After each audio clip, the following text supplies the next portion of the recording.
Indonesia menjadi penyumbang sampah plastik terbesar kedua di dunia.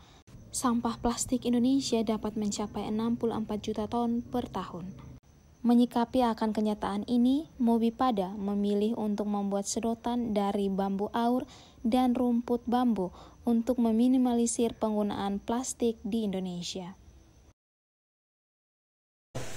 Nama saya Sakarya Satapada.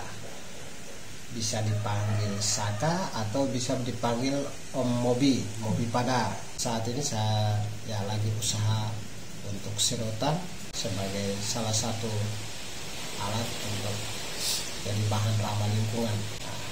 Sebelum saya geluti sedotan,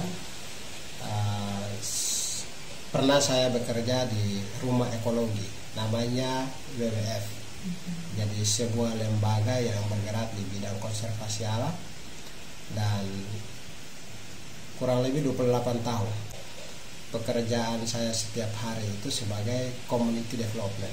Jadi pendampingan terhadap masyarakat pesisir maupun masyarakat yang berada di kawasan hutan.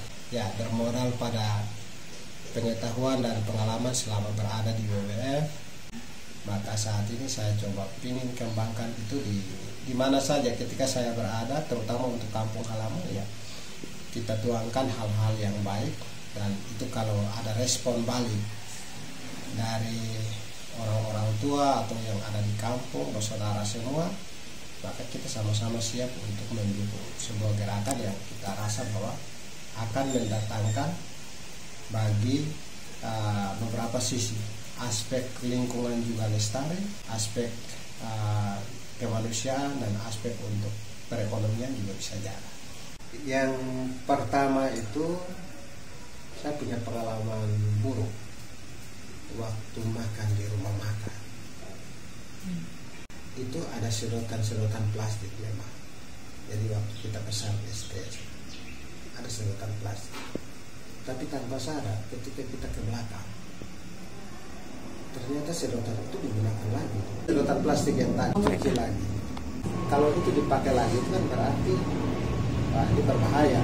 Di awal itu kita sering dengan teman-teman untuk membersihkan pantai segala macam. Jadi kami melihat bahwa kalau lihat plastik lihat begini dan hati jadi kasar. Kembali ke kampung, kok ini sebenarnya ada banyak hal yang banyak jenis tumbuh-tumbuhan yang bisa kita gunakan untuk jadi sedotan.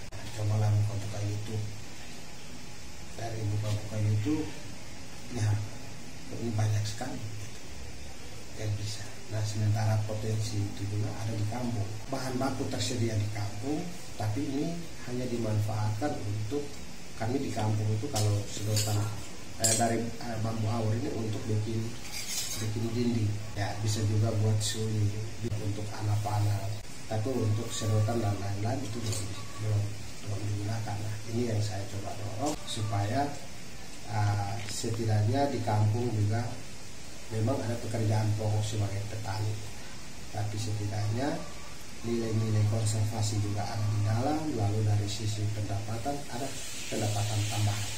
Kalau di Alor hampir setiap kampung, setiap tempat itu ada. Nah, khusus untuk di Kecamatan Atu itu setiap desa punya ini. Kalau kita ke kebun atau ke hutan, pasti kita temukan bambu aur.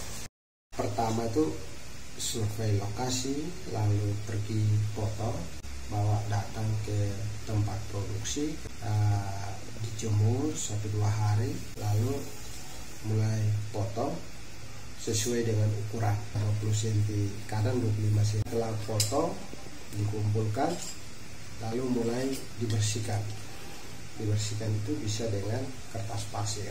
Di kampung itu bisa dengan biasanya bawa ke sungai, ada pasir abu rau itu digosok halus.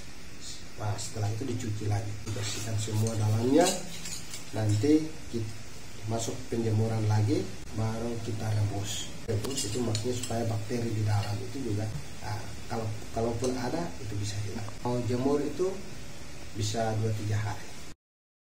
Selain menggunakan bambu aur, Mobipada pun menggunakan rumput bambu yang sering ditemuinya tumbuh subur di sepanjang sungai maupun rawa-rawa. Rumput bambu ini dapat digunakan ketika sudah tumbuh selama 8 hingga 9 bulan. Kalau ini dia tumbuh di daerah-daerah sungai, ketika banjir itu ini dia masih bisa alami. Jadi dia semacam penahan air atau banjir. Dia mirip dengan fungsinya sama dengan pohon bakau. Kalau kita sarankan sekali pakai. Tapi kalau itu secara perorangan, misalnya saya sendiri yang menggunakan, saya bisa gunakan 2-3 kali.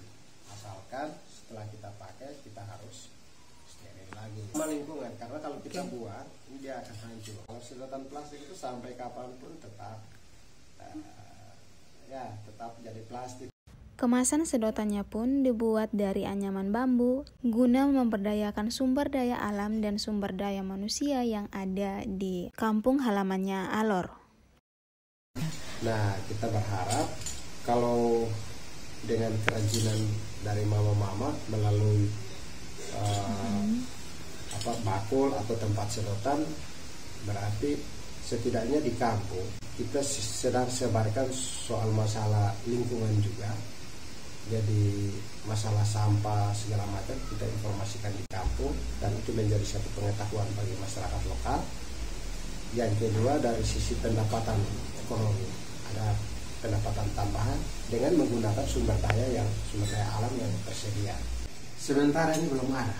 Saya hanya berkomunikasi dengan teman-teman di Dekranasda, lalu mulai Bunda sarankan untuk buat tempatnya.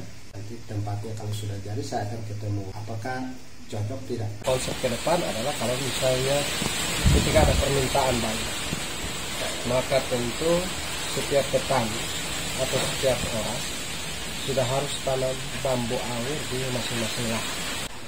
Di daerah lain yang saya ikuti itu khusus daerah Jawa, mereka sudah cari bambu aur sampai di NTB. Kalau masuk di NTT, maka kita orang NTT jadi terlambat.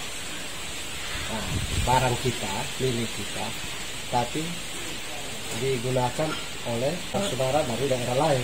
Sementara di daerah Jawa itu sudah mulai budidaya. Karena itu sebelum terlambat, sebaiknya sambil kita memanfaatkan yang dari alam, tapi kita juga punya upaya untuk penanaman kembali.